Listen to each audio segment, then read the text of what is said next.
Hi అండి. అందరికీ నమస్కారం. వెల్కమ్ అవర్ ఛానల్ పల్లెటూరు ముచ్చట్లు. ఈరోజు పల్లెటూరు ముచ్చట్లలోని ముచ్చట ఏంది అంటే, పల్లెటూరులో ఎక్కువగా ఉండేది వ్యవసాయ జీవన శైలే ఉంటది గదా! ఈరోజైతే అదే ముచ్చట అన్నమాట. ఈరోజు మేము కూలికైతే వెళ్తున్నాము. నిన్నటి వరకైతే మన పనే సరిపోయింది. 4, 5 రోజులైతే గ్యాప్ ఇచ్చేసినానన్నమాట. ఇంకా అమ్మ వాళ్ళు డైలీ కంటిన్యూగా అయితే వెళ్తున్నారు. ఇంకా ఈరోజేమో నేను గూడా అయితే వాళ్ళతోనే అయితే వెళ్తున్నాను. ఇంకా వచ్చేసి ఆటో దిగేసినామన్నమాట. ఇంకా ఆటో దిగేసి చాలా దూరం కొంచెం లాంగ్ అయితే పోవాలి రోడ్లో నుంచి చేనులోకైతే అందరము క్యూ కట్టుకొని వెళ్తున్నాము. అదిగోండి చేనులోకైతే వచ్చేసాము. ఇంకా అదిగోండి కాయలు పెరకడం అయితే మొదలైతే పెట్టేసినామన్నమాట. మార్నింగు 7:10కి అలా ఆ మధ్య అయితే మనం తోటలోకైతే వచ్చినాము. ఇంకా మేము ఎప్పుడు కూడా పొద్దున పనికే ఎక్కువైతే వస్తామన్నమాట. మన పనున్నా మనం కూలి వాళ్ళతో అలానే పిలుచుకుంటాము. లేదంటే మనం కూలికెళ్ళినా కూడా ఆ విధంగానే అయితే వెళ్తాము. ఇదొచ్చేసి ఇటుపక్క అలసందలు అంటారు. తీగలసందలు. ఇది నేనైతే యూట్యూబ్‌లో అయితే చూసినానన్నమాట. రాజ్మా అనేసి అంటున్నారు. నేనైతే ఇప్పటివరకు వీటిని చూడలేదు. అసలు వీటిని ఏమంటారనేది కూడా నాకైతే తెలవదు. చూడండి ఏ విధంగా అయితే ఎండిపోయినాయో. మా అమ్మ వాళ్ళు 4 రోజుల నుంచి కంటిన్యూగా ఇదే పనికే అయితే వస్తున్నారు. ఇదే తోటలోకే.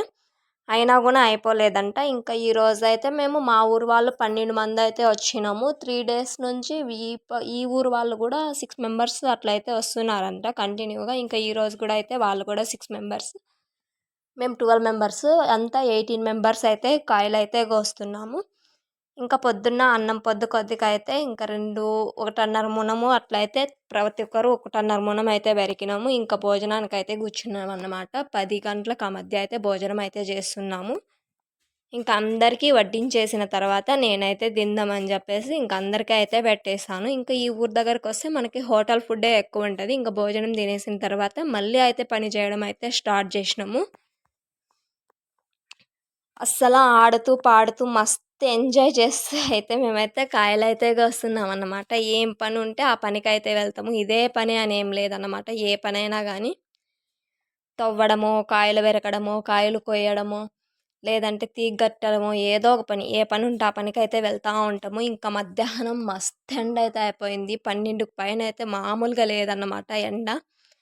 ఇంకా మా అమ్మ వాళ్ళందరూ ఒకే మునంలో అంటే ఒకరైతే అన్ని మునాలు అయిపోయినాయి. ఇంకొక మునం ఉన్నది. ఇంకా ఆ మునాలన్నీ అయితే అందరూ ఒకే మునంలోనే అయితే పెరికినాము. ఇంకా ఆ తర్వాత అబ్బబ్బా! కొద్దిసేపైనా నీడకెళ్తే బాగుండురా బాబోయ్ అనిపించింది. ఇంక ఇక్కడ చింత చెట్టు ఉంటే చింత చెట్టు కింద అయితే కూర్చున్నామన్నమాట కొద్దిసేపు. ఇంకా చింతకాయలు మా వాళ్ళు తిని టేస్ట్ అయితే చూస్తున్నారు. తియ్యగున్నాయంట. అందుకని చెప్పేసి నేను కూడా తిందామని చెప్పేసి ఒక కాయ అయితే టేస్ట్ చూసినాను. మస్తుంది. బాగానే ఉన్నాయి తీగ. మరి అంత పులుపు లేదన్నమాట. ఇంకా తినేసిన తర్వాత మళ్ళీ అయితే స్టార్ట్ చేసిన కాయలు పెరకడము. మా అమ్మ వాళ్ళు చెప్తున్నారు, "నువ్వు నీడలో కూర్చొని చింతకాయలు తినుకుంటా ఉండు, కాయలు కొయ్యొద్దు" అనేసి. ఇంకా నేను కూడా అయితే వచ్చినాను. మామూలుగా లేదండి బాబోయ్! ఎండలు మాత్రం బీభత్సంగా ఉన్నాయి. ఎప్పుడెప్పుడు చెట్టు కింద కొడుగుదామా అనిపిస్తుంది. ఇట్లా అయితే ఎట్లండి బాబు ఎండలు మామూలంగా లేవు. కూలి పనులు చేసుకునే వాళ్ళకి, పొలాల్లో పనులు చేసే వాళ్ళకి. ఇంక అంతా అయిపోయింది. ఇంకా రిటర్న్ రావడానికైతే రోడ్లో కూర్చున్నాము. మనల్ని తోడుకోపోయిన ఆటో అయితే ఇంకా రాలేదు. అదిగోండి మనం ఊర్లోకి కూడా అయితే వచ్చేసాం. Bye bye.